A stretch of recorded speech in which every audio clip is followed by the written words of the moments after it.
If you've been diagnosed with having a cervical disc herniation, you have one pretty straightforward question.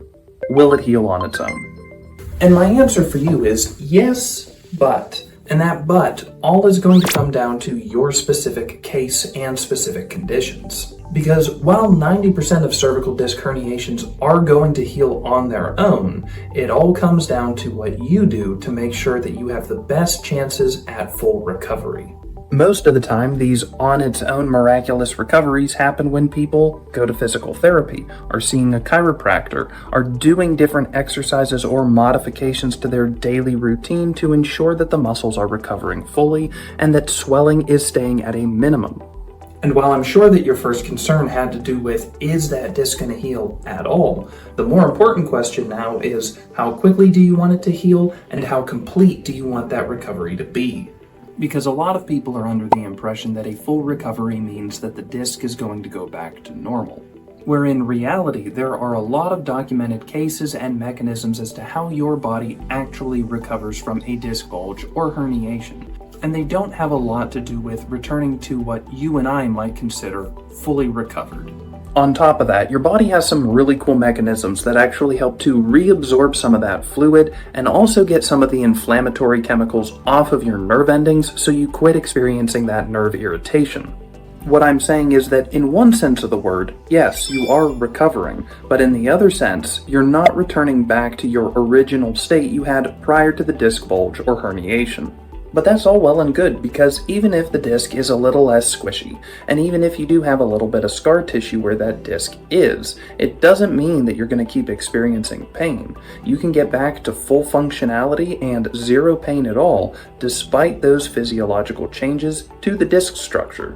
But that brings us to the most important part, which is what differentiates someone who makes a full recovery where they don't have lingering pain symptoms and they recover quickly from somebody who is slowly recovering and has those lingering symptoms for longer than they should, if not permanently. And that all comes down to these 5 big factors. But real quick, in plain English, let's talk about what actually happens when you have a disc bulge.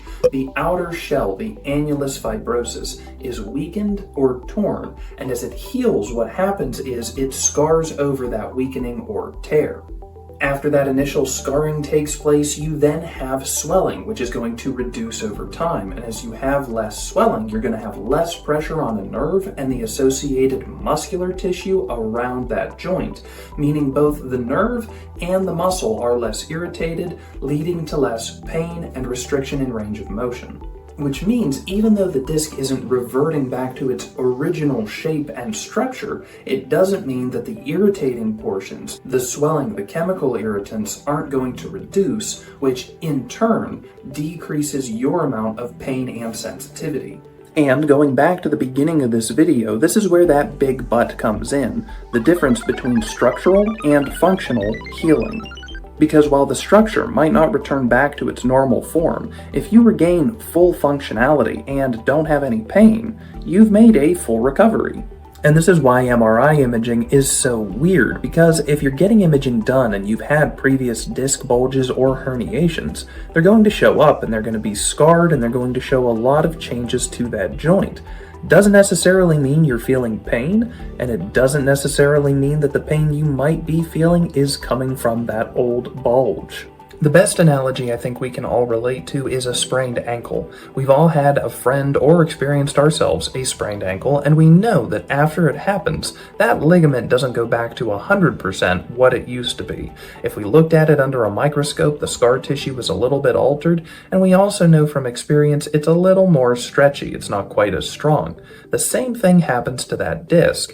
Even though the pain goes away, fundamentally it's changed its structure. And just like a sprained ankle, the severity of that sprain is going to entail how quickly it can recover.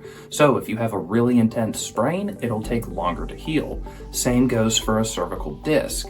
If you have a really intense disc bulge, it's going to take longer to heal. If it's larger, it'll take longer to heal than a smaller disc bulge. Additionally, where that bulge occurs will affect how quick it tends to heal. Central bulges rather than lateral bulges tend to heal quicker. The second factor comes down to speed.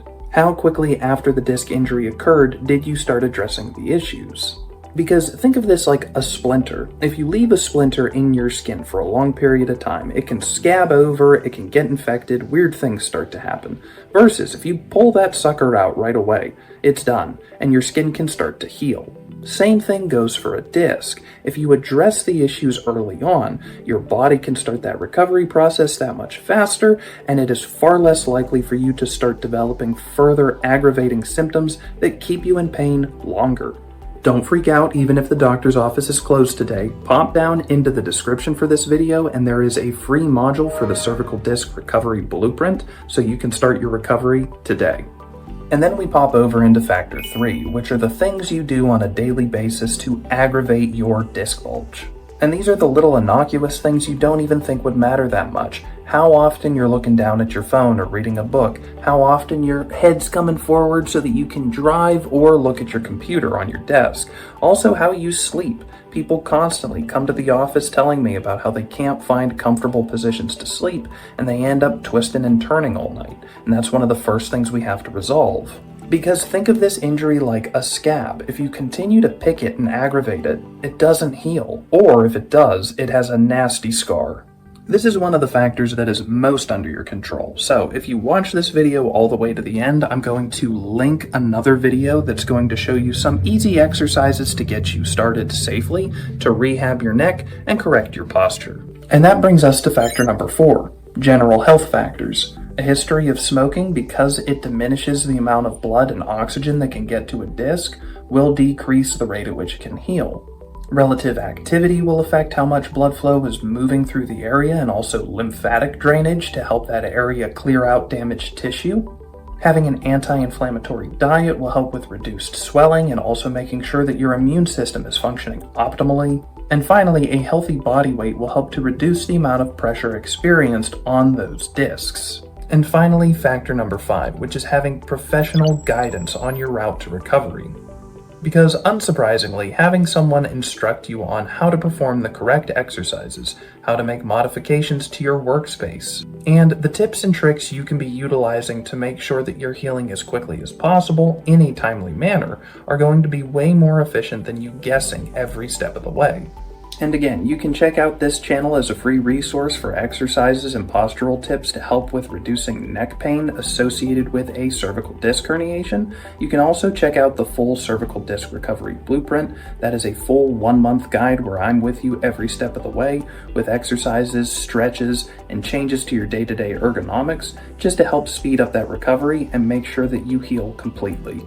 And that link will be down in the description. And once you identify exactly how well you're doing with those 5 factors, it's going to give you a fuller picture and a better idea of exactly how your timeline for recovery is going to play out. But I'm going to give you a general overview.